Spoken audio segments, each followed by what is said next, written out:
So I appreciate Rajesh for that. And అలాగే ఈ సంవత్సరం దాదాపు 90 లక్షలు పే చేసాం.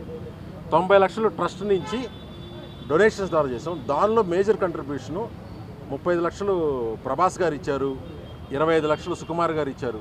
ఇక ప్రొడ్యూసర్స్ అయితే మైత్రి మూవీస్ కానీ, సితారా ఎంటర్టైన్మెంట్స్ కానీ అందరినీ, ఎస్కేఎన్, బన్నీవాసు గారు, మీ అందరూ లిస్టు రెడీ చేసి రిలీజ్ చేస్తున్నాము. సో ఇవన్నీ కూడా వాళ్ళందరితో ఎంతో మంచి ప్రొడ్యూసర్స్తో ఎంతో మంచి సంబంధాలు ఉంటేనే, హీరోలతో ఉంటేనే మనకు ఏదైనా హెల్ప్ చేస్తారు. ఇది ప్రతి అసిస్టెంట్ డైరెక్టర్కి, అసోసియేట్ డైరెక్టర్కి, కో డైరెక్టర్కి, హూ ఎవర్ రిక్వైర్స్ దిస్, ఇది చాలా అవసరం. ఈ 2 ఇయర్స్లో కూడా వీళ్ళ దగ్గర చాలా మంచి ప్లాన్స్ ఉన్నాయి, చేయాలన్న సంకల్పం ఉంది, ఖచ్చితంగా చేస్తారు. మా సపోర్ట్ మీకు ఎప్పుడు ఉంటుంది, రాజేష్ అండ్ ఆదిత్య గారు. అండ్ మై స్పెషల్ మెన్షన్ ప్రభుభయ్య. సో ఈయన టైలో మొత్తం మీద ప్యానల్లోకి వచ్చారు, నోబడీ కెన్ స్టాప్ హిమ్ లాగా.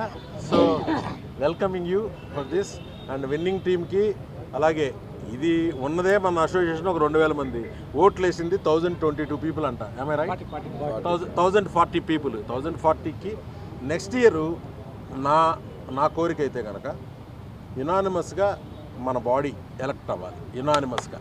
ఎందుకంటే ఇది ఒలింపిక్ టార్చ్ లాంటిది. ఇదేదో ప్రెసిడెంట్ అయితే ఏమన్నా దీని మీద ఏదైనా వచ్చేస్తాం కదా, చాలా కష్టపడాలి, పని చేయాలి. ట్రెజరర్ అంటే చాలా మందితో డబ్బులు తీసుకురావాలి. మనోడు చాలా పెద్ద టార్గెట్స్ పెట్టుకున్నాడు. ఒక 8 తన దగ్గర 8 పాయింట్స్ పెట్టాడు, నేను అందరికీ చెప్పాడు.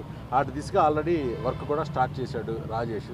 So I'm wishing Telugu film directors association all the best. Dasari గారి ఆశీస్సులు మన అందరికీ ఎప్పుడూ ఉంటాయి. Thank you.